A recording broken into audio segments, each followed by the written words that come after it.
بسم اللہ الرحمن الرحیم۔ ناصر صاحب ابو ظہبی سے پوچھتے ہیں کیا لوڈو کھیلنا جائز ہے، کیونکہ میں نے سنا ہے کہ نبی کریم صلی اللہ علیہ وسلم نے اس طرح کے گیمز کھیلنے سے منع فرمایا ہے۔ لوڈو کھیلنا پہلے اصول سمجھ لیں کہ کون سے کھیل جائز ہیں کون سے ناجائز ہیں۔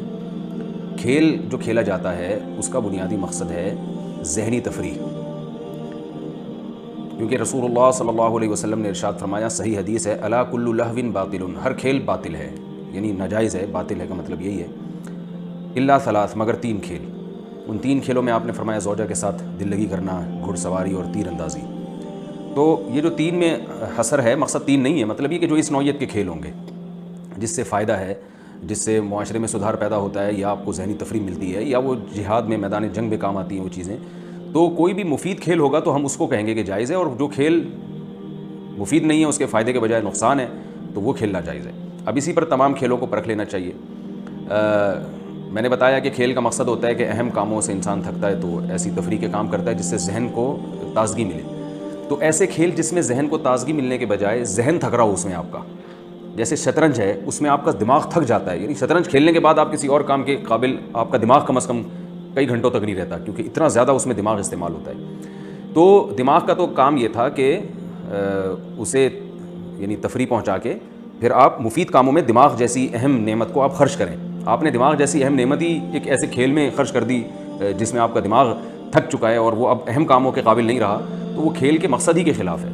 تو اس لیے ایسا کھیل کھیلنے کی شریعت میں گنجائش نہیں ہے۔ اسی وجہ سے بعض صحابہ کرام سے شطرنج کی حرمت منقول ہے، جو شطرنج کی عدم جواز منقول ہے۔ البتہ ان لوگوں کے لیے شطرنج کھیلنے کو جائز قرار دیا گیا ہے جن کو میدان جنگ میں لڑنا ہو اور ان کو جنگی تدبیروں میں مہارت پیدا کرنی ہو۔ امام شافعی رحمہ اللہ تعالیٰ سے شطرنج کا جواز انہی لوگوں کے لیے منقول ہے کہ جو جنگی ٹریننگ کے لیے شطرنج کھیلنا چاہتے ہوں، کہ یعنی تاکہ ہم شطرنج کی جو چالیں ہوتی ہیں اس میں آپ کا دماغ جو ہے وہ تھکتا تو ہے، لیکن ساتھ ساتھ آپ کو جو ہے وہ دشمن کے خلاف لڑنے کے لیے کیا کیا چالیں استعمال ہونی چاہیے، ان چالوں کا بھی کچھ تجربہ پیدا ہوتا ہے آپ کو۔ تو جس کو عملی طور پر پریکٹیکلی واقعی فائدہ ہو رہا ہے اس کے لیے تو جائز ہوگا، جس کو فائدہ نہیں ہو رہا ہے، جیسے کہ عام طور پر لوگوں کو فائدے کے بجائے نقصان ہوتا ہے، بہت ٹائم اس میں کھپایا جاتا ہے، بہت سارے مفید کام آپ اس میں کر سکتے تھے جو آپ اس کھیل میں ضائع کر دیتے ہیں اور دماغ کو کھپا دیتے ہیں۔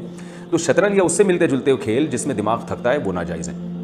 اس کے علاوہ جو کھیل ہیں جن سے ذہنی تفریح ہوتی ہے، جیسے لوڈو کھیلنا جو ہے، اس میں کوئی دماغ نہیں تھکتا، اس میں تو وہ چھکا آ گیا تو پار ہو گئے، کبھی اس نے پیٹ دیا آپ کی گوٹی، کبھی آپ نے اس کی گوٹی پیٹ دی، تو اس میں یہ فی نفسی یہ مباح ہے، یعنی جائز کھیل ہے۔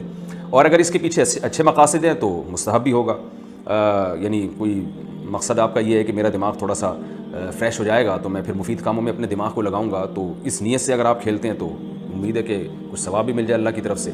یا گھر میں اپنے بچوں کے ساتھ آپ لوڈو کھیل لیتے ہیں تاکہ تھوڑا سا گھر میں ایک محبت کا ماحول پیدا ہو جائے، بچے بھی خوش ہو جائیں گے ان چیزوں سے۔ بچے بہت خوش ہوتے ہیں جب دیکھتے ہیں کہ وہ گھر کے سربراہ کو ہمارے ساتھ وہ کھیل کود میں شریک ہیں۔ تو اگر اس نیت سے کوئی کھیلے تو بھی ٹھیک ہے، اللہ تعالیٰ سے امید ہے کہ ثواب ملے گا۔ تو ایسے تمام کھیل، کیرم بورڈ ہے، لوڈو ہے، یہ وہ تمام کھیل ہیں جن کی گنجائش ہے کھیلنے کی۔ لیکن جو آج کل ویڈیو گیم آ رہے ہیں، اس میں بچوں کی نظر بھی خراب ہوتی ہے، ٹائم بھی بہت ویسٹ ہوتا ہے اور اس کا کوئی فائدہ بھی نہیں ہوتا۔ تو میں یہ نہیں کہہ رہا کہ یہ ویڈیو گیم حرام ہے، لیکن بہرحال یہ کراہت سے خالی نہیں ہے، مکروہ ہے، ناپسندیدہ ہے، کیونکہ ان میں ٹائم ویسٹنگ ہے، وقت کا بہت زیادہ ضیاع ہے، آنکھیں خراب ہوتی ہیں بچوں کو۔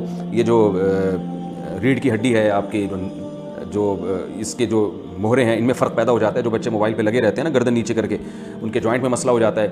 تو ان کھیلوں کو بہرحال مکروہ قرار دیا جائے گا اور ناپسندیدہ قرار دیا جائے گا، ان کی حوصلہ شکنی کی جائے گی۔ جیسے کہ پہلے والدین اپنے بچوں کو ویڈیو گیم نہیں کھیلنے دیتے تھے، منع کرتے تھے ان کو، آج تو بالکل وہ ماں باپ کھیل رہے ہوتے ہیں، وہ بچوں کو کیا روکیں گے، کیونکہ وقت کی قدر ہی ختم ہو گئی ہے۔ الوقت انفس ما عنیت بحفظہ واراہ اسہل ما علیک یضیع۔ شاعر نے کہا کہ وقت سب سے وہ قیمتی چیز ہے جس کو تو ضائع کرتا ہے۔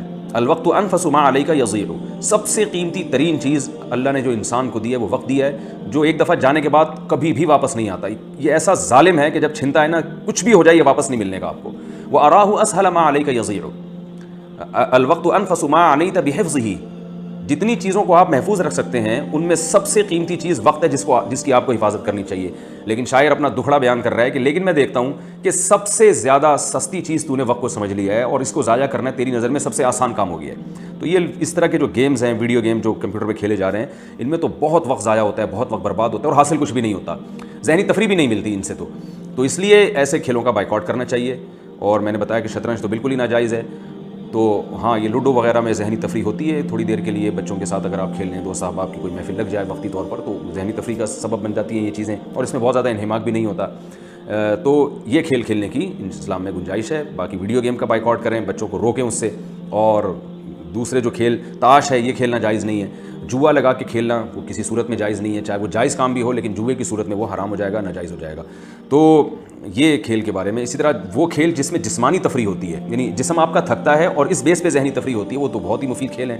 گھڑ سواری کا نبی نے ذکر کیا، تیراکی ہے، اسی طرح فٹ بال ہے یا والی بال ہے. یہ کھیل تو کھیلنا چاہیے، بلکہ میں سمجھتا ہوں کہ اس زمانے میں یہ شاید فرض کے درجے میں ہوں، کیونکہ آج کل جسمانی ایکٹیویٹی بالکل ہی ختم ہوتی جا رہی ہے. اگر آپ ان کھیلوں میں دلچسپی نہیں لیں گے تو جسم بالکل بیکار اور معطل ہو جاتا ہے. تو والی بال ہو گیا اور فٹ بال ہے، یا کرکٹ بھی کسی درجے میں ہے اگر اس میں بہت زیادہ انہماک نہ ہو، لیکن اس میں جسمانی ورزش زیادہ نہیں ہوتی. تو ایسے کھیلوں کو پروموٹ کرنا چاہیے اور اس کی حوصلہ افزائی کرنی چاہیے. خود بھی ایسے کھیلوں میں ٹینس ہے، حکیم محمد سعید صاحب کا اکثر میں سناتا ہوں آخر عمر میں کہ 68 سال یا 78 سال ان کی عمر تھی، اور اس میں بھی وہ روزانہ 2 گھنٹے ٹینس کھیلا کرتے تھے. یہ ان کی جسمانی فٹنس کا راز تھا. اتنے زیادہ کھیل کھیل کے وہ الحمدللہ اپنے آپ کو فٹ رکھتے تھے اور کوئی بیماری نہیں تھی ان کو. تو اس طرح کے کھیلوں میں دلچسپی لینی چاہیے جس میں آپ کی باڈی تھکے، سانس پھولے، آپ کا پسینہ نکلے. اس سے جسم یعنی اس سے دماغ کو راحت ملتی ہیں، بیماریاں ختم ہوتی ہیں. ایسے کھیلوں کو پروموٹ کرنا چاہیے. خاتون کے لیے جج بننے کا حکم. میں لاء کی اسٹوڈنٹ ہوں، لاء میں ایم فل کرنا چاہتی ہوں اور فیملی جج بننا چاہتی ہوں. خواتین جج بن سکتی ہیں؟ جی بن سکتی ہیں، لیکن آپ نے اس کا خوب اہتمام کرنا ہے کہ جس طرح سے آج فیملی لاء میں جو ہماری خواتین جج ظلم کر رہی ہیں مردوں پہ، ٹھیک ہے، بعض دفعہ مرد ظالم ہوتا ہے، لیکن خلا کے کیسز میں مکمل عورت کو سپورٹ کیا جاتا ہے، چاہے وہ ظالم ہی کیوں نہ ہو. تو آپ اس نیت سے جج بنیں کہ میں اس ظلم کے نظام کو ختم کروں گی اور ترقی کر کے اوپر تک جاؤں گی اور لاء کو میں چینج کرنے کی کوشش کروں گی. اور شریعت کے مطابق اس خلا کا جو لاء ہمارے ملک میں چل رہا ہے جو ظالمانہ ہے، اس لاء کو میں شریعت کے دھارے میں لانے کی کوشش کروں گی. اس نیت سے آپ جائیں تو نہ صرف جائز بلکہ باعث ثواب ہے. اگر والد ظالم ہو تو اولاد کیا کرے؟ نسیم صاحب امریکہ سے پوچھتے ہیں انسان کو ظلم کس حد تک سہنا چاہیے جبکہ ظلم اپنے والد کر رہے ہیں اور دنیا کے ساتھ آخرت بھی برباد کرنا چاہتے ہوں؟ دیکھیں اصل حکم تو یہی ہے کہ باپ سے اگر کبھی کوتاہی ہو تو برداشت کریں، اس کے احسانات بہت ہیں. اب کس نوعیت کی کوتاہی ہے یہ آپ نے بیان نہیں کی ہے، کس نوعیت کا ظلم ہے یہ اگر جب تک آپ بیان نہیں کریں گے تو میں جواب نہیں دے سکتا. کیونکہ ظلم بعض ایسی نوعیت کے ہوتے ہیں کہ اس میں اولاد کو حکم یہ ہے کہ وہ ظلم کو برداشت کرے، کیونکہ باپ کے احسانات اتنے ہیں، اگر اس سے کوتاہی ہو گئی تو کوئی ایسی بات نہیں ہے، آپ صبر کریں گے آپ کو ثواب ملے گا. لیکن ظلم بعض ایسی نوعیت کے ہوتے ہیں جو ناقابل برداشت ہوتے ہیں، تو اس میں پھر آپ علیحدگی اختیار کر لیں والد سے، بس فون پہ یا کبھی کبھار ویسے جا کے خیریت معلوم کیا کریں، ساتھ نہ رہیں ان کے.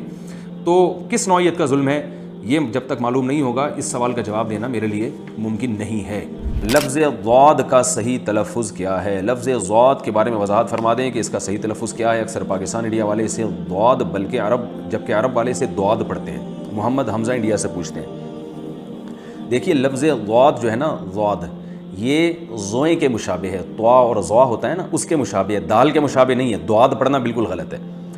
اس پر مفتی رشید احمد صاحب نے احسن الفتاویٰ کی دوسری جلد میں پورا ایک رسالہ لکھا ہے، اس پہ بہت زبردست دلائل دی ہیں اس پہ کہ یہ زوئیں کے مشابہ ہے، دال کے مشابہ نہیں ہے. اور میں ان دلائل میں ایک چھوٹی سی دلیل بس بیان کر دیتا ہوں کہ سورہ قیامہ میں جو آیت ہے وجوہ یومئذ ناظرہ الی ربہا ناظرہ، تو یہاں قرآن میں ناظرہ اور ناظرہ دو لفظ استعمال ہوئے ہیں، جو ایک بلاغت کا ایک اصول ہے، ضابطہ ہے کہ ایک جیسے مشابہ لفظ جیسے یعنی آخر کلمہ جو ہے نا ایک جیسے الفاظ سے ختم ہو رہا ہے. تو یہاں فقہاء نے لکھا ہے کہ اگر کسی نے وجوہ یومئذ ناظرہ کو ناظرہ پڑھ دیا، زوئیں پڑھ دیا تو بھی نماز ادا ہو جائے گی. حالانکہ یہ ضاد کو مکمل اس نے چینج کر دیا ہے، لیکن اس لیے ہو جائے گی کہ زوئیں اور ضاد ایک دوسرے سے ملتے جلتے ہیں.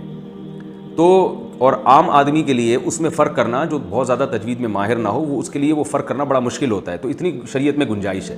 اگر لفظ ضاد دال کے مشابہ ہوتا تو پھر فقہاء لکھتے کہ ناظرہ کو کسی نے نادرہ پڑھ دیا تو اس کو گناہ نہیں ملے گا اور نماز ادا ہو جائے گی، اس لیے کہ دال اور ضاد ایک دوسرے کے مشابہ ہیں. لیکن نہ، فقہاء نے یہاں یہ لکھا ہے کہ ضاد کو غا اگر پڑھ دیا کسی نے اور اس کے لیے مشکل ہو رہی تھی تو نماز ادا ہو جائے گی. اس سے صاف پتہ چلتا ہے کہ لفظ ضاد جو ہے وہ زوئیں غا کے مشابہ ہے، طوا کے اوپر جب نقطہ ڈالتے ہیں نا ضا، اس کے مشابہ ہے، نہ کہ دال کے مشابہ. نہ درا پڑھنا یا ضاد پڑھنا یہ ہماری رائے میں غلط ہے.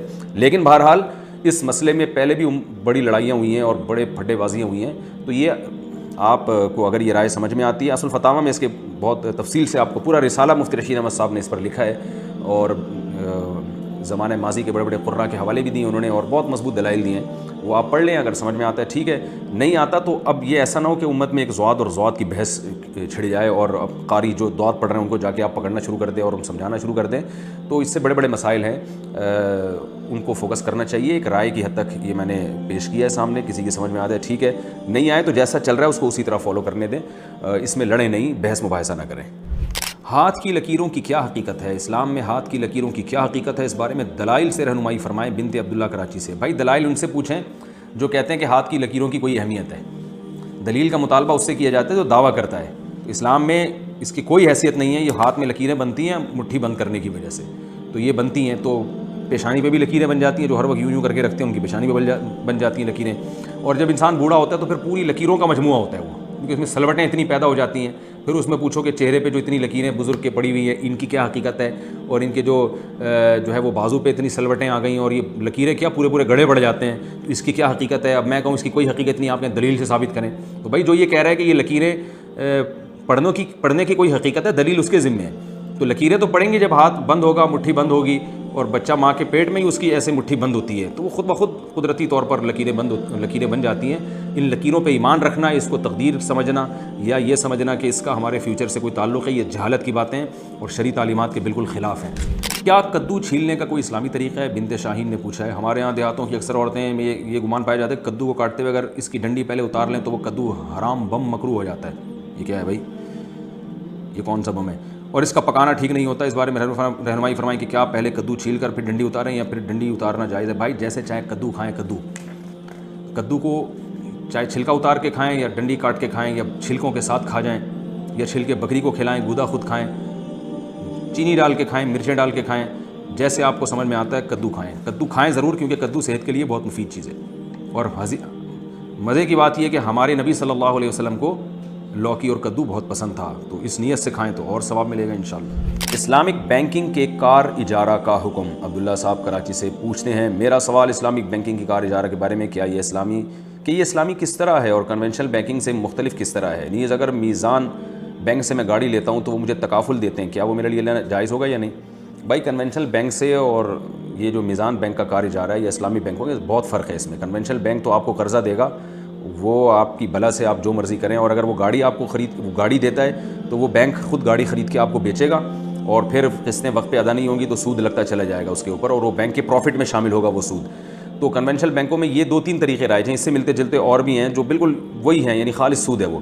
پھر وہ گاڑی جب آپ کی ضبط کرتا ہے تو سارے پیسے آپ کے ہڑپ کر لیتا ہے، اگر آپ نے قسطیں ادا نہیں کی وہ پینلٹی کے نام سے کھا جاتا ہے، وہ اپنے پروفٹ میں شامل کرتا ہے۔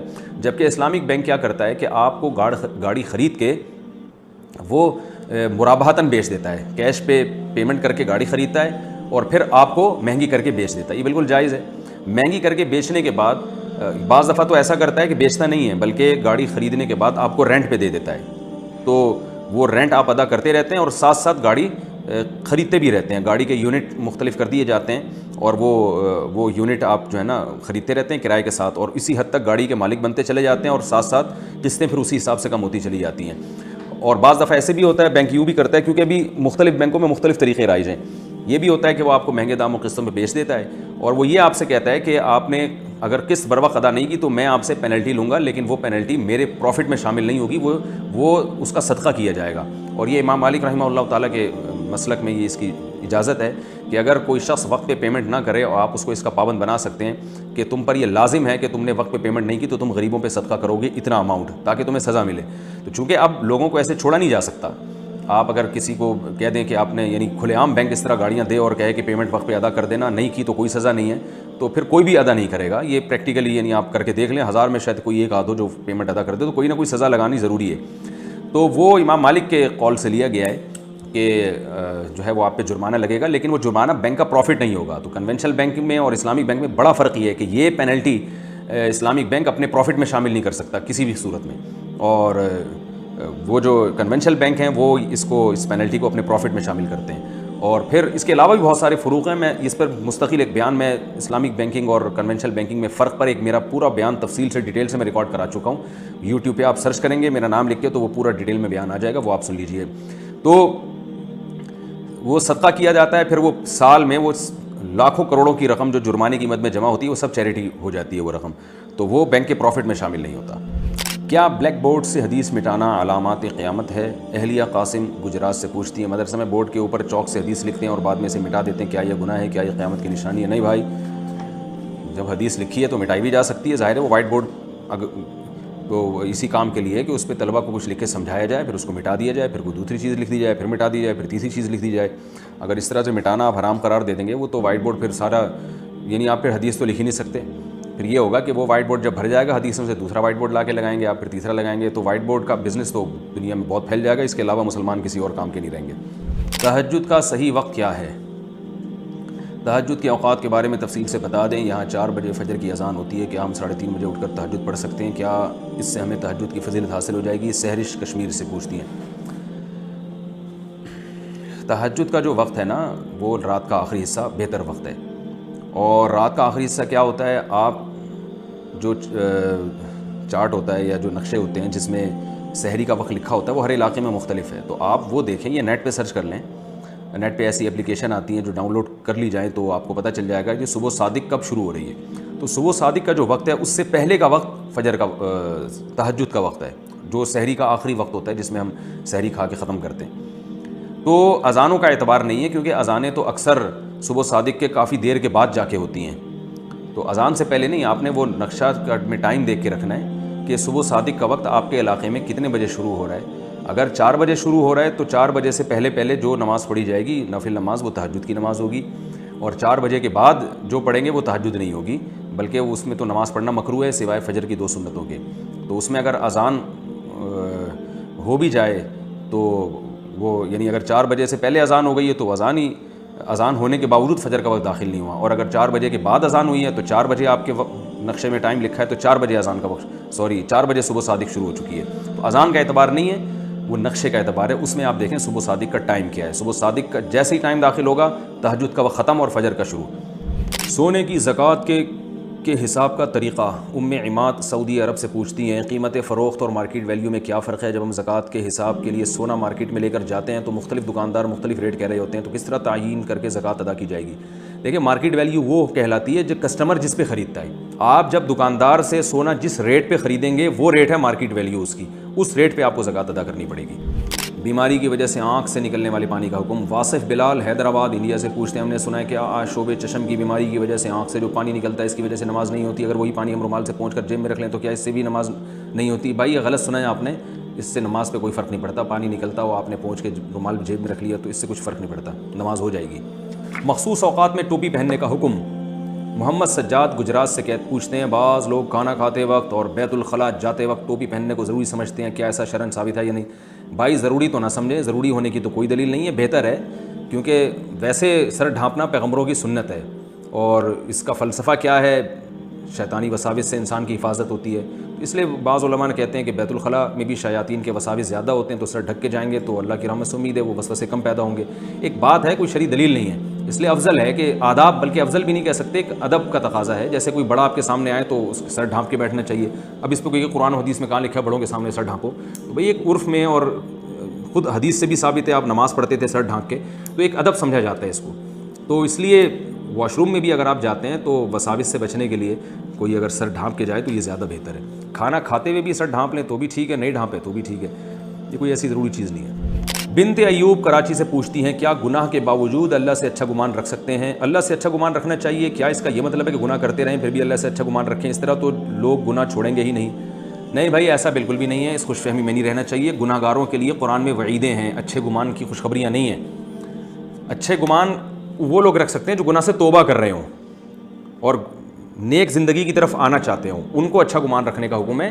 گناہ کے بارے میں تو اللہ تعالیٰ نے فرمایا کہ فلا یأمن مکر اللہ الا القوم الخاسرون، کہ اللہ کے مکر سے اور اللہ کی تدبیروں سے وہی لوگ بے خوف ہوتے ہیں جو خسارے والے ہیں۔ تو اللہ کے عذاب سے بے خوف ہو جانا کہ میں گناہ کر رہا ہوں مجھے کچھ بھی نہیں ہوگا، اللہ بڑا غفور رحیم ہے، تو اللہ فرماتے ہیں خسارے والے لوگوں کی یہ سوچ ہوتی ہے جو برباد ہونے کا، جنہوں نے فیصلہ کر لیا ہے۔ تو آپ گناہ کر کے اللہ سے امیدیں نہ لگائیں۔ قرآن میں اللہ نے دھمکیاں دی، ان الذین یکسبون الاثم سیجزون بما کانوا یقترفون، جو لوگ گناہ کما رہے ہیں عن قریب ان کو اس کا بدلہ اور اس کی سزا ملنے والی ہے۔ تو یہ دھمکیاں ہیں۔ ہاں، اللہ نے جو توبہ کرنے والے ہیں ان کے لیے رحمت کی خوشخبریاں ہیں. یا عبادی الذین اسرفوا علی انفسہم لا تقنطوا من رحمت اللہ ان اللہ یغفر الذنوب جميعا. اے ایمان والو، تم میں جو گناہ کر کے اسراف کیا، حد سے تجاوز بھی کر دیا، تو اللہ کی رحمت سے مایوس نہ ہو، اللہ تو گناہ معاف کر دے گا. کس شرط کے ساتھ؟ انیبوا الی ربکم واسلموا لہ، کہ اب اپنے رب کی طرف آ جاؤ اور اس کے فرما بردار بن جاؤ. تو جب آؤ گے تو پھر پچھلے اللہ معاف کر دے گا. تو لیکن اگر آ ہی نہیں رہے اور کرتے چلے جا رہے ہو تو پھر قطعاً اچھی امیدیں نہ لگائیں. ایسے لوگوں کے لیے تو قرآن میں شدید وعیدیں ہیں. ایک دفعہ حضرت عائشہ رضی اللہ تعالی عنہ نے رسول اللہ صلی اللہ علیہ وسلم سے پوچھا کہ یہ جو قرآن مجید میں آتا ہے قلوبہم وجلۃ انہم الی ربہم راجعون، کہ اللہ نے یہ صفات بیان کی ایمان والوں کی کہ ان کو اس بات کا ہر وقت خوف رہتا ہے کہ ہم نے اللہ کے سامنے جواب دینا ہے. تو کیا اس سے امت کے گنہگار لوگ مراد ہیں؟ ان کے دل دہلتے ہیں کہ ہم نے اللہ کو جواب دینا ہے. آپ نے فرمایا صلی اللہ علیہ وسلم نہ، اس سے امت کے نیک لوگ مراد ہیں، کہ جو گناہ سے بچتے ہیں پھر بھی ڈرتے ہیں کہ پتہ نہیں آخرت میں یہ نیکیاں ضائع نہ ہو جائیں. تو جو گناہ کرتے ہیں وہ اس خوش فہمی میں مبتلا نہ رہیں، ان کو تو اللہ کے عذاب سے ڈرنا چاہیے. کاشف علی ہری پور سے پوچھتے ہیں محض ایصال ثواب کی غرض سے اپنے مرحوم والدین کا 40واں منانا یا برسی منانا اور اس میں قرآن شریف کا ختم کروانا اور دعا کروانا کیسا ہے؟ اس کا شرعی حکم بتا دیں. بھائی یہ بدعت عمل ہے، جائز نہیں ہے. شریعت میں جن چیزوں میں اجتماع نہیں ہے ان میں اجتماع ناجائز ہے. ایصال ثواب جیسے حدیث سے ثابت ہے کہ ایک خاتون نے کہا یا رسول اللہ میں صدقہ کرنا چاہتی ہوں اپنی ماں کے لیے، آپ نے فرمایا ٹھیک ہے. تو اس سے علماء نے استدلال کیا ہے کہ جب صدقہ جائز ہے تو کوئی بھی نیکی جائز ہے، کیونکہ حدیث میں تو جزیات کے ضمن میں اصول بیان کیے جاتے ہیں، لیکن اس میں کوئی کیفیت شریعت نے بیان نہیں کی ہے. تو اپنی طرف سے کیفیت لگا دینا، 40واں دن کر دینا، پھر اس میں اجتماع اور یہ سب چیزیں، یہ شریعت پر زیادتی ہے، کیونکہ لوگ ان کو ثواب سمجھ کے ہی کرتے ہیں. تو جو جہاں ہے وہاں سے میت کے لیے دعا کر سکتا ہے، صدقات و خیرات کر سکتا ہے، قرآن پڑھنا چاہے تو قرآن بھی پڑھ سکتا ہے. اس میں اجتماع بہرحال بدعت ہے. آپ نے کبھی سنا حضرت ابوبکر کا انتقال ہوا تو ان کا سویم ہوا ہو، 40واں ہوا ہو؟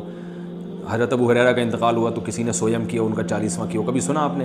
یا حضرت عمر کی شہادت ہوئی تو ان کا سویم یا 40واں ہو رہا ہے یا تمبو لگا کے قرآن خوانی ہو رہی ہے؟ کبھی بھی نہیں سنا ہوگا آپ نے، نہ اسلاف کے بارے میں نہ محدثین کے بارے میں. تو یہ تو ایک ہندوستان میں ایک چیز شروع ہوئی ہے جس کو ختم کرنے کی ضرورت ہے. کیا ایک امام کی تقلید فرض ہے؟ بنت عزیز احمد انڈیا سے پوچھتی ہیں کیا امام کی تقلید کرنا فرض اور واجب ہے؟ اگر کوئی اختلاف سے بچنے کے لیے کسی امام کی تقلید نہ کرے، صرف قرآن و حدیث پر عمل کرے تو اس کا کیا حکم ہے؟ یہ بہت سارے لوگ سوال پوچھتے ہیں کہ اگر کوئی صرف قرآن و حدیث پر عمل کرے، امام کی تقلید نہ کرے، تو گویا وہ سوال سے ان کے یہ لگ رہا ہوتا ہے کہ ائمہ کرام نے تورات اور انجیل پر عمل کیا ہے، وہ قرآن و حدیث پر عمل نہیں کیا ان لوگوں نے. اگر ائمہ کرام نے، چاروں اماموں نے، امام ابو حنیفہ، امام مالک، امام شافعی، امام احمد بن حنبل، انہوں نے قرآن و حدیث کو فالو کیا ہے، تو ان کو فالو کرنا، ان اماموں کو قرآن و حدیث ہی کو فالو کرنا کہلائے گا. ان کو فالو کرنا یہ نہیں ہے کہ آپ قرآن و حدیث کے علاوہ کسی اور چیز کو فالو کر رہے ہیں. تو اصل بات یہ ہے کہ قرآن و سنت کو فالو کرنے کے 2 طریقے ہیں. ایک طریقہ یہ ہے کہ آپ ڈائریکٹ قرآن و سنت کو فالو کریں، ڈائریکٹ، کسی امام کی رہنمائی میں نہیں، کسی کے فتوے پر عمل نہ کریں، کسی پر اعتماد نہ کریں، بلکہ ڈائریکٹ. تو ڈائریکٹ وہ کرے گا جس کو پورا قرآن آتا ہو، ساری حدیثیں آتی ہوں، حدیث کے صحیح اور ضعیف ہونے میں وہ خود تحقیق کر سکتا ہو، ناسخ منسوخ کا علم ہو، کون سی حدیث منسوخ ہو چکی ہے، کون سی اس کے لیے ناسخ ہے، اور وہ احادیث بھی عربی میں جانتا ہو تاکہ اس کو پتہ ہو کہ کہاں ترجمہ میں گڑبڑ کی جا رہی ہے اور کہاں اس سے اپنا مطلب کشیدہ جا رہا ہے اور کہاں ترجمہ دوسری حدیث کو سامنے رکھ کے کیا جا رہا ہے. تو یہ تمام چیزیں جس کو اس میں صلاحیت ہوگی، ایسا شخص براہ راست قرآن و حدیث پر عمل کرے گا، جس کو مجتہد کہا جاتا ہے. وہ کسی کی تقلید نہ کرے، بلکہ اس کے لیے کسی کی تقلید کرنا حرام ہے. لیکن وہ عوام کو پھر بھی اس کا پابند نہیں بنا سکتا کہ عوام اس کو فالو کرے، کیونکہ جب چاروں اماموں کو فالو کرنا وہ درست نہیں سمجھتا تو لوگوں کو اپنے پیچھے چلانا اس کے لیے کہاں سے جائز ہو گیا. اور اگر وہ یہ کہتا ہے کہ میری تقلید اس لیے کی جائے یا میری اتباع اس لیے کی جائے کہ میں قرآن و سنت کو فالو کر رہا ہوں، تو اس کا مطلب بزبان حال وہ یہ کہہ رہا ہے کہ ابو حنیفہ، امام مالک، شافعی اور احمد حنبل یہ تورات اور انجیل کو فالو کرتے تھے، یہ قرآن و حدیث کو فالو نہیں کرتے تھے. تو اس کا مطلب پھر یہ ہوا. تو عامی آدمی کے لیے عافیت اسی میں ہے کہ وہ خود فنٹر بننے کی کوشش نہ کرے، وہ اپنی جہالت کا اعتراف کرے، وہ کہے کہ ہمیں قرآن و سنت میں جو مسائل کا باب ہے وہ نہیں آتا، وہ مانے کہ ہمیں نہیں آتا. یہ جو کہتے ہیں نا ہمیں آتا ہے سب کچھ، یہ جہل مرکب ہے. جہل مرکب کہتے ہیں آپ جاہل ہیں لیکن آپ کو پتہ نہیں ہے کہ آپ جاہل ہیں. تو میں پہلے اس کی تھوڑی ڈیٹیل بتاتا ہوں کہ قرآن و حدیث میں 2 طرح کے مسائل ہیں. ایک تو قرآن و حدیث کا باب وہ ہے جس میں عقیدے کا بیان ہے.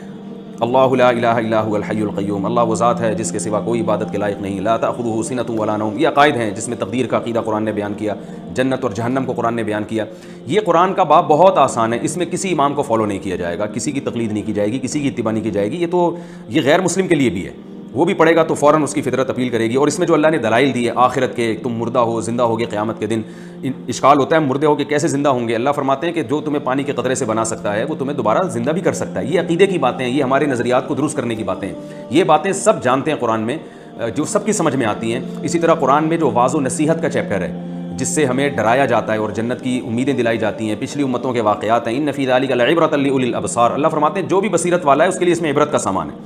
موسیٰ علیہ السلام کا واقعہ اور اس میں داؤد علیہ السلام کا واقعہ، کیسے نیک لوگوں کو اللہ نے عروج عطا کیا اور کیسے بروں کو اللہ نے سزا دی، اس میں کسی امام کی تقلید نہیں کی جائے گی، اور اس میں مسلم غیر مسلم بھی سب برابر ہیں، کیونکہ قرآن ہدایت ہے اور غیر مسلموں کے لیے بھی ہدایت ہے۔ اب ظاہر ہے غیر مسلم امام حنیفہ امام شافعی کی تقلید میں تھوڑی ہدایت حاصل کرے گا، وہ تو ڈائریکٹ قرآن کو پڑھے گا۔ تو قرآن کے جو عقیدے کا باب ہے اور نظریات کی اصلاح کا جو باب ہے قرآن میں، یہ جو چیپٹر ہے یہ سب کے لیے، اور یہی وجہ ہے کہ بہت سے غیر مسلم قرآن پڑھ کے اسلام قبول کر لیتے ہیں، انہیں اپیل کرتی ہیں قرآن کی تعلیمات۔ قرآن کے دوسرے مضامین وہ ہیں جن کا عملی زندگی سے تعلق ہے۔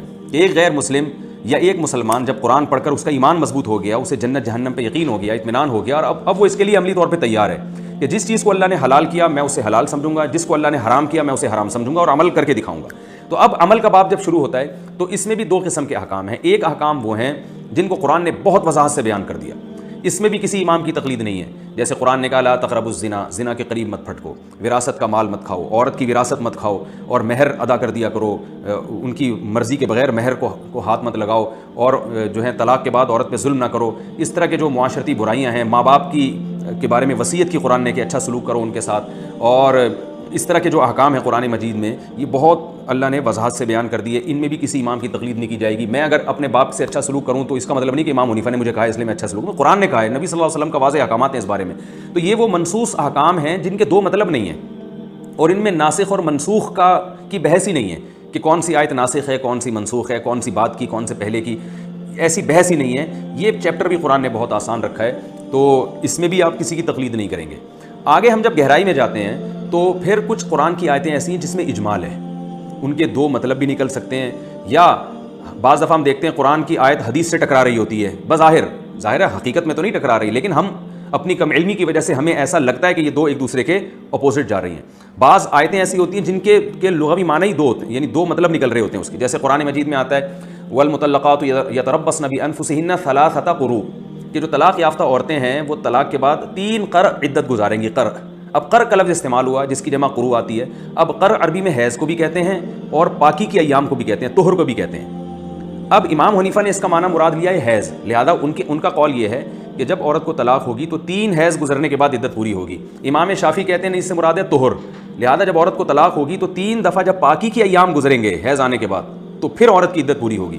اب ہم اگر قرآن سے پوچھتے ہیں کہ قرء کا کیا مطلب ہے، تو قرآن تو عربی میں نازل ہوا اور قرء کا مطلب عرب دونوں معنوں میں استعمال کرتے تھے، تو ایسی بہت ساری آیتیں قرآن مجید میں۔ پھر اسی طرح جب ہم حدیث کی طرف جاتے ہیں تو احادیث بھی بعض مضامین بہت وضاحت سے حدیث میں بیان کر دی ہیں رسول اللہ صلی اللہ علیہ وسلم نے، ان میں فقہا کا اختلاف ہی نہیں ہوا، اس لیے کتنی وضاحت سے بیان کر دی ہے کہ اس میں فقہا کی دو رائے بنی نہیں ہے، اس میں سب کا اتفاق ہے۔ تو ان مسائل میں بھی کسی کی تقلید نہیں کی جاتی، ان کو منصوص مسائل کہا جاتا ہے، صریح الدلالہ، یعنی وہ احکام وضاحت سے بیان کر دیے اور ان کا مطلب بھی بالکل واضح ہے۔ لیکن احادیث میں بھی ہم جب جاتے ہیں گہرائی میں، بہت سے احکام حدیث میں ایسے وارد ہوئے ہیں کہ ہمیں ایک حدیث ملتی ہے، اس حدیث کے اپوزٹ دوسری حدیث ملتی ہے، اب دو حدیثوں میں ٹکراؤ ہو رہا ہے، ایسے موقع پہ کس حدیث کو ترجیح دینی ہے؟ یہ کام پھر عامی آدمی کا نہیں، یہ مجتہدین کا کام ہے۔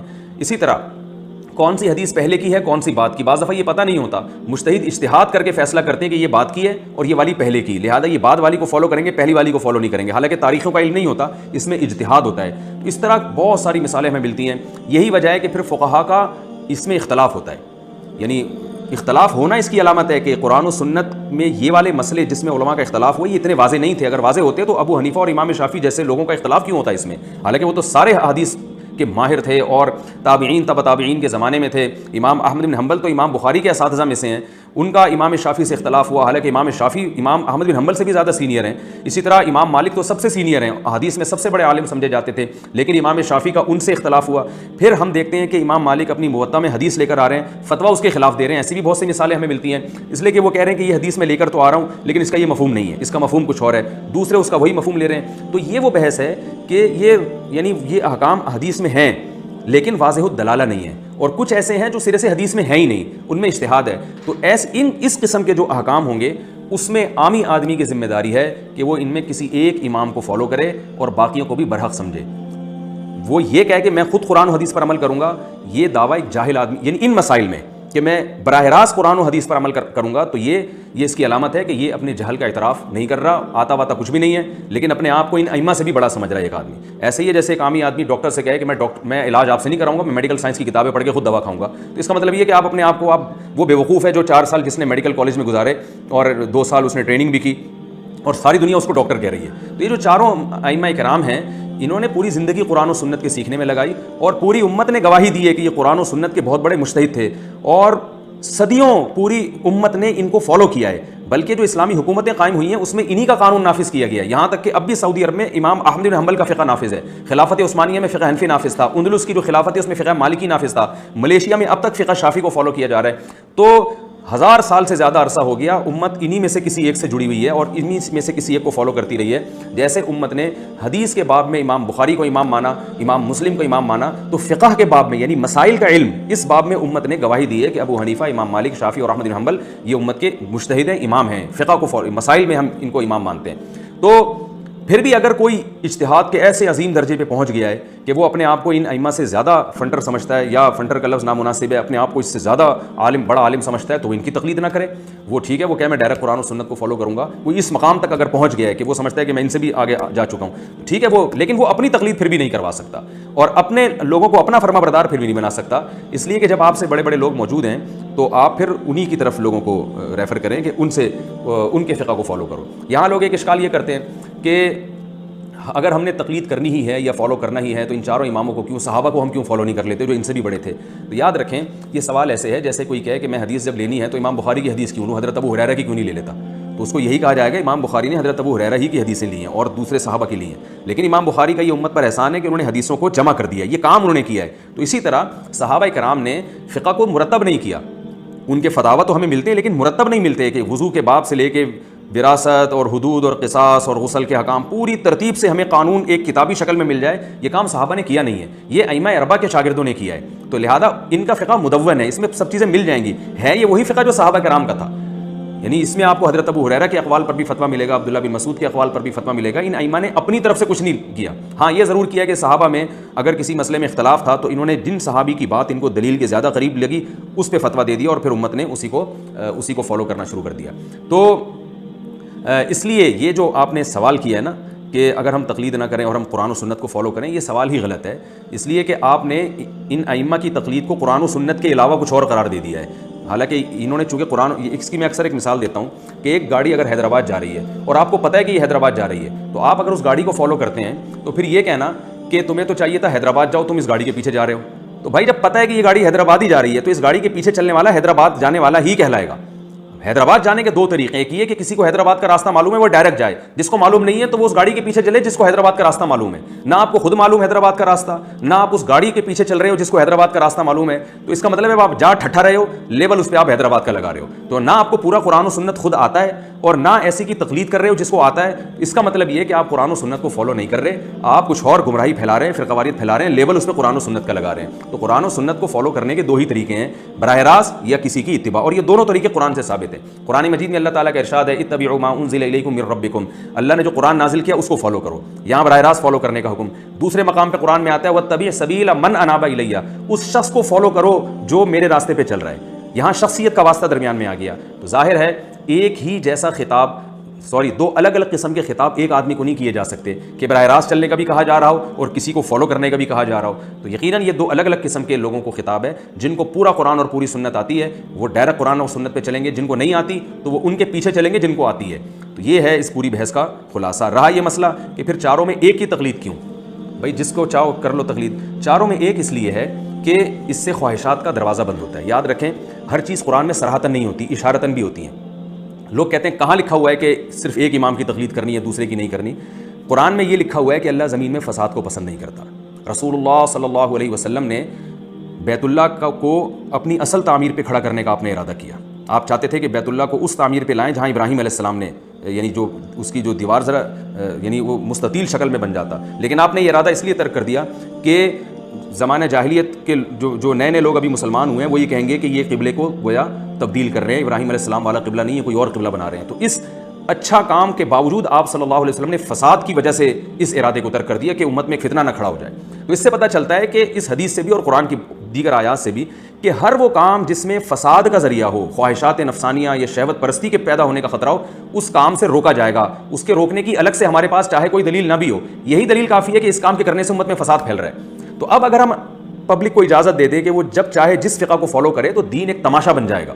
برحق چاروں ہیں، لیکن خواہشات نفسانیہ سے بچانے کے لیے لوگوں کو کہا جاتا ہے بھائی کسی ایک فقہ کا التزام کرو، کیونکہ بعض دفعہ ایسے ہوتا ہے کہ آپ کو ایک فقہ میں ایک سہولت مل رہی ہے لیکن دوسرے فقہ میں تنگی ہے، تو آپ ادھر آ جاتے ہیں. میں اس کی ایک بہترین مثال دیتا ہوں. میں نے بیان میں بھی یہ بات کی ہے کہ ایک صاحب کا میرے پاس فون آیا لاہور سے. وہ کہنے لگے میں ایک لڑکی سے شادی کرنا چاہتا ہوں اور اس کے والد راضی نہیں ہیں. تو میں تھوڑا سمجھ گیا کہ مجھے کچھ اندازہ ہو. میں نے کہا آپ اہل حدیث ہیں؟ اس نے کہا ہاں میں اہل حدیث ہوں. میں نے کہا اہل حدیث کے مسلک میں اہل حدیث علماء کی جو رائے ہے وہ یہ ہے کہ لڑکی کا نکاح اس کے باپ کی مرضی کے بغیر نہیں ہوتا. تو مجھے کہنے لگے میں کسی مسلک کو نہیں مانتا، میں قرآن و سنت کو مانتا ہوں، مجھے قرآن و حدیث کی روشنی میں جواب دیں. میں نے ان سے ایک بات کہی، میں نے کہا آج تک آپ ہر مسئلہ اہل حدیث عالم سے پوچھتے آئے ہو اور جو مسئلہ انہوں نے بتا دیا، جو دلیل انہوں نے دے دی اس پر آپ اعتماد کر کے بیٹھ گئے. اس پوری زندگی میں آپ نے کبھی مجھ سے کسی مسئلے کے لیے رابطہ نہیں کیا کہ جی مفتی صاحب آپ بتائیں کہ یہ ہمارے اہل حدیث نے جو یہ فتویٰ دیا ہے یہ قرآن و سنت کی روشنی میں درست ہے یا نہیں. میں نے کہا اسپیسیفک اس فتوے کے بارے میں آپ کو قرآن و سنت کا خیال کیوں آ رہا ہے؟ یقیناً یہ شہوت پرستی ہے کہ آپ کو جب 3 طلاق کو ایک کہنا تھا تو اہل حدیث کے فتوے کو فالو کیا. اب کوئی لڑکی سے عشق ہو گیا اور وہ جناب آپ کو بہت زیادہ پسند آ رہی ہے اور اس میں ابا راضی نہیں ہے تو یہاں فقہ حنفی کے مفتیوں سے فتویٰ لیا جا رہا ہے. یہ شہوت پرستی ہے، اس کو کوئی بھی حلال نہیں کہتا. علامہ ابن تیمیہ رحمہ اللہ نے ایک بڑی اچھی مثال دی ہے کہ ایک شخص نکاح کرتا ہے اور گواہ اس کے فاسق ہوتے ہیں. امام شافعی کہتے ہیں کہ فاسق گواہوں کی موجودگی میں نکاح نہیں ہوتا، لیکن اس نے کہا کہ ابو حنیفہ رحمہ اللہ کی رائے یہ ہے کہ نکاح ہو جاتا ہے. میں اس معاملے میں امام ابو حنیفہ کی رائے کو فالو کر رہا ہوں اور اس نے نکاح کر لیا. اب غصے میں آ کے دھڑا دھڑ 3 طلاقیں دے دیتا ہے. اب 3 طلاقیں دینے کے بعد تو امام شافعی بھی کہہ رہے ہیں نکاح ختم ہو گیا، امام ابو حنیفہ بھی کہہ رہے ہیں، لیکن یہ کہتا ہے کہ امام شافعی کے فقہ کے مطابق تو میرا نکاح سرے سے ہوا ہی نہیں تھا کیونکہ گواہ فاسق تھے. جب نکاح ہی نہیں ہوا تو یہ عورت اجنبی ہے، لہٰذا 3 یا 10 بھی دے دی تو کچھ بھی نہیں ہوا، لہٰذا میں دوبارہ سے نکاح کر سکتا ہوں. تو یہ پریکٹیکلی یہ فساد ہونے لگا تھا اور یہ حقیقت ہے. آپ وضو کر کے آئے اور کسی عورت کو آپ کا ہاتھ لگ گیا. امام شافعی کہتے ہیں عورت کے ہاتھ لگنے سے ہی آپ کا وضو ٹوٹ گیا. آپ کہتے ہیں میں امام حنیفہ کے فقہ کو فالو کرتا ہوں، ان کے نزدیک ہاتھ لگنے سے وضو نہیں ٹوٹتا. تھوڑی دیر میں آپ کا بلڈ نکلا، خون نکل کے بہہ گیا. اب لوگ کہہ رہے ہیں بھائی آپ وضو کرو دوبارہ، کیونکہ امام ابو حنیفہ جن کو آپ ابھی فالو کر رہے تھے ان کی رائے کے مطابق تو آپ کا وضو ٹوٹ گیا. وہ کہتے ہیں نہیں اس مسئلے میں امام شافعی کو فالو کر رہا ہوں. تو یہ تماشا بن جائے گا. جب ایک چیز کا آپ نے التزام کیا فساد سے بچنے کے لیے تو اسی کا آپ کو التزام کرنا پڑے گا. ہاں اسی فقہ کے بڑے علماء اگر گنجائش دیں، جیسے کہ ہر فقہ میں اس کی اجازت ہے کہ کچھ حالات میں آپ دوسرے فقیہ کے قول کو لے سکتے ہیں، دوسرے امام کے قول کو لے سکتے ہیں، ایسی کنڈیشن بھی ہیں، لیکن یہ علماء کو معلوم ہوتی ہیں کہ کس کنڈیشن میں آپ اپنا فقہ چینج کر سکتے ہیں کس میں نہیں. تو اگر علماء ہی اجازت دے دیں ان تمام اصول اور ضوابط کو سامنے رکھ کر پھر تو ٹھیک ہے. عامی آدمی کو اس کی اجازت قطعی نہیں دی جا سکتی. اس سے دین تماشا بن جاتا ہے اور بن چکا ہے. ابھی ریسنٹلی چند دن پہلے کی بات ہے، ایک صاحب نے بیوی کو 3 طلاقیں دی. وہ میرے پاس آئے، میں ان کو بتایا طلاقیں ہو گئی ہیں. کہہ رہے میں نہیں مانتا، میں کسی عالم کو نہیں مانتا، مفتی کو نہیں مانتا. میں نے سعودی عرب کے فلاں مفتی کا فتویٰ ہے قرآن و حدیث کی روشنی میں، اور اس فتوے کے مطابق وہ بن باز کا حوالہ دے رہے تھے. شیخ عبدالعزیز بن عبداللہ بن باز جو سابق مفتی اعظم تھے جن کا انتقال ہو گیا اللہ مغفرت فرمائے، ان کا فتویٰ ہے کہ 3 طلاقیں ہوتی ہیں اور وہ قرآن و حدیث کی روشنی میں فتویٰ ہے. میں نے کہا یہ جو چاروں اماموں کا فتویٰ ہے نا، ابو حنیفہ، مالک، شافعی، حنبلی، ان چاروں کا اور تمام صحابہ کا فتویٰ ہے کہ 3 ہوتی ہیں، اور یہ تورات انجیل کی روشنی میں نہیں ہے، یہ قرآن و حدیثی کی روشنی میں. میں نے کہا یہ سارے صحابہ ایک طرف، چاروں امام ایک طرف اور امت کا اجماع ایک طرف، اور ایک بن باز رحمہ اللہ اگرچہ بڑے عالم تھے لیکن پوری امت سے ہٹ کر وہ 2-4 آپ کو علماء ایسے ملیں گے جنہوں نے اس کے خلاف فتویٰ دیا. ان کی رائے کو لے رہے ہو آپ، کہہ رہے نہیں وہ قرآن و حدیث پہ فتویٰ دیتے ہیں. اچھا میں نے کہا ٹھیک ہے بھائی. تو بن باز کا میں نے کہا پھر ایک اور فتویٰ بھی ہے اس کو بھی فالو کریں. کہہ رہے ہیں کیا ہے؟ میں نے کہا شیخ بن باز رحمہ اللہ تعالیٰ کا فتویٰ یہ ہے کہ اگر کوئی شخص جان بوجھ کر ایک نماز چھوڑ دے وہ مرتد ہو گیا، کافر ہو گیا اور اس کا بیوی سے نکاح ختم ہو گیا. تو میں نے کہا آپ بیوی کو رکھ لیں. مجھے پتا تھا یہ صاحب نمازی نہیں ہے. میں نے کہا جس دن آپ نے ایک نماز چھوڑی یا آپ کی بیوی نے نماز چھوڑی آپ اسی وقت کافر ہو جائیں گے اور آپ کا نکاح ویسے ہی ختم ہو جائے گا. تو میں نے کہا اس میں تو پھر بھی گنجائش ہے کہ آپ کہیں اور شادی کر لیں، لیکن جو فتوے کو آپ لے رہے ہیں نا اس کے حساب سے انہی مفتی سے اگر دوسرا فتویٰ آپ لیں گے تو وہ بھی اس میں تو آپ کے لیے کوئی بھی دنیا میں عورت حلال نہیں ہوتی جب تک آپ پکے نمازی نہیں بن جاتے اور آپ کی بیوی بھی پکی نمازی نہیں بن جاتی. اور مجھے پتا ہے کہ نمازی بننے کا آپ کا مستقبل قریب میں کوئی پروگرام نہیں ہے، اللہ کرے ہو جائے لیکن لگتا نہیں ہے آپ کے حالات سے.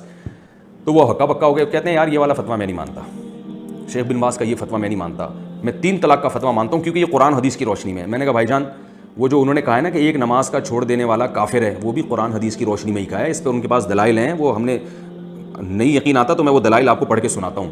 اور میں نے کہا جو آپ حدیث پیش کر رہے ہو جس میں آتا ہے صحیح مسلم کی حدیث ہے کہ نبی کے دور میں 3 طلاقیں ایک سمجھی جاتی تھیں، بالکل ایسے ہی الفاظ ہیں. عبداللہ بن مسعود کہتے ہیں ہم نبی کے دور میں کسی گناہ کو کفر نہیں سمجھتے تھے سوائے نماز چھوڑنے کو. نماز چھوڑنے کو ہم کفر سمجھتے تھے کہ نماز چھوڑنے والا کافر ہو جاتا ہے. تو میں نے کہا بالکل اسی جیسے الفاظ ہیں. تو لیکن نہیں مانے. تو یہ ہے شہوت پرستی. ایک مسلک کو فالو کرنے کا اسی لیے کہا جاتا ہے کہ چاروں فقہ حنفی، مالکی، شافعی، حنبلی بالکل درست ہیں، بالکل برحق ہیں. اجتہادی اختلاف ہے. رسول اللہ صلی اللہ علیہ وسلم نے ارشاد فرمایا مجتہد جب اجتہاد کرتا ہے اگر وہ درست رائے تک پہنچے تو 2 اجر، اگر غلطی کرے تو بھی 1 اجر ملتا ہے.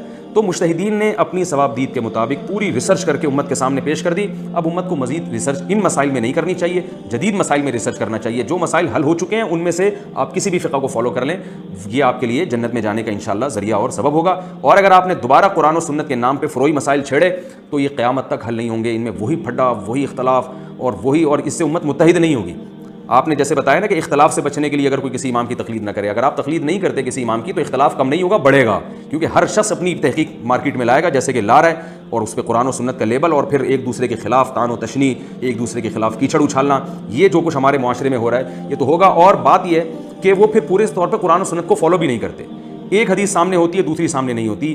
ایک حدیث کو آپ صحیح سمجھ رہے ہیں، دوسرا امام اس حدیث کو صحیح سمجھ ہی نہیں رہا، یا ایک حدیث کو وہ صحیح سمجھ رہا ہے آپ صحیح نہیں سمجھ رہے. تو یہ حدیث کی صحت کا اختلاف، اس میں بھی آپ کو تقلید ہی کرنی پڑتی ہے. پورے علماء نے رسالے لکھے ہیں اس پر کہ کون سی حدیث صحیح ہے، کون سی ضعیف ہے.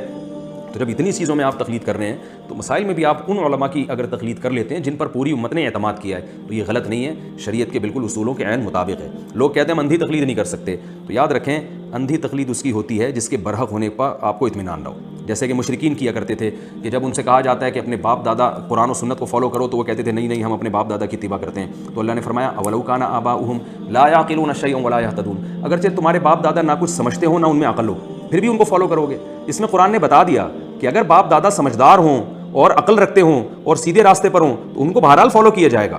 جیسے کہ یوسف علیہ السلام نے جیل میں کہا تھا واتبعت ملۃ آبائی، میں اپنے باپ دادا کے دین کی اتباع کرتا ہوں، ابراہیم، اسماعیل اور اسحاق. تو پتہ چلا کہ اگر کسی امام کا دلائل سے برحق ہونا ثابت ہو جائے، یہ ثابت ہو جائے کہ یہ قرآن و سنت کو فالو کرتے ہیں، تو اس امام کو فالو کرنا قرآن و سنت ہی کو فالو کرنا کہلائے گا، یہ اندھی تقلید نہیں کہلائے گی. جیسے ایک میں نے وہی مثال جیسے دی کہ آپ حیدرآباد جا رہے ہیں تو آپ کو خود حیدرآباد کا راستہ معلوم نہیں ہے، آپ میں اتنی یعنی گوگل میپ کا استعمال نہیں آتا، یا آپ ایسی جگہ پر ہیں جہاں کوئی بتانے والا نہیں ہے، تو آپ کے پاس یہی راستہ ہے کہ بھائی یہ بس حیدرآباد جا رہی ہے تو اس کے پیچھے چلے جائیں. لیکن اگر آپ نے بس ایسے ہی کسی بس کے پیچھے چلنا شروع کر دیا، ایک آدمی نے بول دیا تھا حیدرآباد جا رہی ہے، آپ اس کے پیچھے چل گئے، تو یہ اندھی تقلید ہے. لیکن آپ نے پوری تحقیق کر لی، ڈرائیور سے معلوم کیا اور بہت سارے لوگوں سے کی گواہی ہو گئی کہ بھئی یہ واقعی حیدرآباد ہی جا رہی ہے. اس 100% اطمینان کے بعد جب اس آپ بس کو فالو کریں گے تو پھر یہ تقلید اندھی نہیں کہلائے گی بلکہ یہ تقلید علی وجہ البصیرہ کہلائے گی، اور یہ عقل مند ہونے کی علامت ہوگی. تو آپ ساری دنیا کے علماء سے رابطہ کریں، ان سے پوچھیں کہ کیا ابو حنیفہ قرآن و سنت کو فالو نہیں کرتے تھے، کیا امام شافعی قرآن و سنت کو فالو نہیں کرتے تھے، کیا امام مالک قرآن و سنت کے علاوہ تورات اور انجیل کو فالو کرتے تھے، کیا امام احمد بن حنبل نے اسلام سے ہٹ کر کوئی نیا فقہ نکالا تھا. اگر علماء کہتے ہیں کہ یہ سب بدعتی تھے، انہوں نے نئی چیزیں نکالی ہیں دین میں، تو آپ ان کو فالو کریں گے تو یہ اندھی تقلید کہلائے گی. لیکن اگر ساری دنیا کے علماء اہل سنت والجماعت وہ کہہ رہے نہیں بھائی یہ انہوں نے اپنی بساط کے مطابق جتنی ریسرچ کر سکتے تھے انہوں نے قرآن حدیث پہ ریسرچ کر کے ہمارے سامنے پیش کی ہے، اور ان میں سے اگر کسی سے غلطی ہوئی ہے تو وہ اجتہادی غلطی ہے، وہ ایسی غلطی نہیں ہے جس پر ملامت ہو. اور اس اجتہادی غلطی کو پکڑنا بھی عامی آدمی کا کام نہیں ہے، بلکہ یہ غلطی بھی وہی پکڑ سکتا ہے جو انہی کے لیول کا آدمی ہو. تو پھر ایسی صورت میں اس کو فالو کرنا یقیناً 100% قرآن و سنت ہی کو فالو کرنا پڑے گا، یعنی فالو کرنا کہلائے گا. اور آخر میں ایک بات کر کے میں اس موضوع کو ختم کرتا ہوں کہ میں یہ کہتا ہوں کہ دیکھیں عامی آدمی بہرحال تقلید ہی کرتا ہے. اگر وہ ان کی نہیں کرے گا تو آج کسی مولانا صاحب کی کر رہا ہوگا وہ، کیونکہ وہ مولانا صاحب یا جو عالم آپ کو بیٹھ کے حوالے پیش کر رہے ہیں آپ اکثر ان حوالوں کو دیکھتے نہیں ہیں جا کے کہ یہ ہیں بھی یا نہیں ہے. نمبر 2 وہ جو حدیث کا ترجمہ کر رہے ہوتے ہیں آپ وہ ترجمہ بھی نہیں جا کے دیکھتے. نمبر 3 اس حدیث کے خلاف بھی کوئی دوسری حدیث موجود ہے یہ بھی آپ نہیں دیکھ رہے ہوتے. تو یہ سارے کام کے باوجود آپ مقلد نہیں کہلاتے. حیرت اس پر ہے، حالانکہ آپ بہت زیادہ تقلید کر رہے ہوتے ہیں. تو میں یہ کہتا ہوں جب کرنی آپ نے تقلید ہی ہے تو پھر بہتر نہیں ہے کہ کسی بڑے امام اور مجتہد کی جائے. اور اہم بات یہ بھی ہے کہ بعض لوگ کہتے ہیں کہ بعض چیزیں ایسی ہیں جس میں امام حنیفہ کا قول بالکل صحیح حدیث کے خلاف ہوتا ہے اور اس میں تو کوئی لاجک بن ہی نہیں رہی ہوتی. تو یاد رکھیں ایسا اگر کوئی قول جس میں امام ابو حنیفہ کے شاگردوں کو یہ معلوم ہوا کہ یہ حدیث امام حنیفہ تک پہنچی نہیں تھی اس لیے امام حنیفہ نے اس حدیث پہ فتویٰ ہی نہیں دیا، بعض دفعہ ایسے ہوا ہے، تو اس لیے نہیں ہوا کہ امام حنیفہ کو معاذ اللہ حدیث سے نفرت تھی، بعض دفعہ ایسے ہوا ہے کہ وہ حدیث امام ابو حنیفہ تک پہنچی نہیں، لہذا امام حنیفہ نے اس کے اگینسٹ فتویٰ دے دیا، شاگردوں تک پہنچ گئی. تو بعض لوگ ہمارے سامنے ایسے امام حنیفہ کے قول لے کر آتے ہیں، دیکھو حدیث میں کیا ہے، ابو حنیفہ کا قول اس کے خلاف ہے، تو تم پھر بھی ابو حنیفہ کی تقلید کر رہے ہو، حالانکہ ہم نہیں کر رہے ہوتے. ایسی صورت میں امام حنیفہ کے بہت سے اقوال ایسے تھے کہ امام صاحب تک وہ حدیث پہنچی نہیں یا وہ بالکل واضح الدلالہ تھی، تو اس میں پھر فقہ حنفی میں امام ابو حنیفہ کے قول کو چھوڑ دیا گیا ہے. اس کی بہت سی مثالیں ہیں. امام ابو حنیفہ رحمہ اللہ تعالیٰ کے نزدیک جو حربی کافر ہے اس سے سود لینا جائز ہے، حالانکہ فقہ حنفی میں علماء حنفیہ اس کی اجازت نہیں دیتے. وہ کہتے ہیں حربی سے بھی، جو جنگ جس سے ہو رہی ہو نا کافر سے، اس سے بھی سود لینا حرام ہے، اس سے بھی سودی لین دین حرام ہے. امام ابو حنیفہ کے ہاں ماں بچے کو 2.5 سال تک دودھ پلا سکتی ہے، فقہ حنفی میں 2 سال کے بعد دودھ پلانا جائز نہیں ہے. امام حنیفہ کے اس قول پہ فقہ حنفی میں فتویٰ نہیں دیا گیا. اور بہت ساری مثالیں میں پیش کروں گا تو وقت بہت زیادہ ہو جائے گا، جس میں ہم نے امام حنیفہ کے قول پر ہمارے مشائخ نے فتویٰ نہیں دیا. لیکن اس میں بھی ہم یہ کہتے ہیں کہ ایک عام جاہل آدمی کو یہ اختیار نہیں ہے کہ چند اردو کتابیں پڑھ لے یا یوٹیوب پہ چند کلپ دیکھ کر وہ خود سے فیصلہ کرتا پھرے کہ مجھے اس میں امام حنیفہ کے قول سمجھ میں نہیں آ رہا، میں اس میں فلاں قول کو فتویٰ. آپ جاہل ہیں، آپ اپنی جہالت کا اعتراف کریں، آپ کو کچھ بھی نہیں آتا. یہ کام مشائخ علماء پہلے کر چکے ہیں، اس سے فارغ ہو چکے ہیں. شافعی فقہ میں بھی بعض امام شافعی کے اقوال ایسے ہیں جس کو فقہ شافعی میں فالو نہیں کیا گیا. فقہ حنبلی میں بھی امام احمد بن حنبل کے بعض اقوال ایسے ہیں جس کو حنابلہ نے ان کو فالو نہیں کیا. امام مالک کے بھی بعض اقوال ایسے ہیں جن کو مالکیہ نے نہیں لیا. تو جو قول بالکل قرآن و سنت سے متصادم نظر آیا، اس کی وجہ کچھ بھی ہو سکتی ہے، بڑی وجہ تو یہی تھی کہ وہ حدیث ان تک پہنچی نہیں، فتویٰ دیتے. تو اس میں آپ کو فنٹر بننے کی بالکل ضرورت نہیں ہے کہ آپ فیصلہ کریں. یہ کام علماء پہلے کر چکے ہیں، کیونکہ اسلام 1400 سال پہلے آیا ہے اور اس پہ ریسرچ کا کام صدیوں پہلے مکمل ہو چکا ہے. اب کسی نئے ریسرچر کو اٹھ کے امت میں فساد پیدا کرنے کی چندہ ضرورت نہیں ہے. اس سے امت میں جوڑ پیدا نہیں ہوگا بلکہ توڑ پیدا ہوگا. اور اتنی تقریر کے بعد بھی اگر آپ کو سمجھ میں نہیں آتا تو ٹھیک ہے بھائی، آپ ایک 5واں مسلک بنا لیں اور اس پہ قرآن و سنت کا لیبل لگا لیں. مقصد آپ کا بھی اگر اچھا ہے تو ہمیں کوئی اعتراض نہیں ہے، لیکن آپ گمراہ نہ کریں امت کو. جو ان مسالک میں سے کسی ایک کو فالو کر رہے ہیں ان کو یہ نہ کہیں کہ قرآن و سنت کو فالو نہیں کرتے.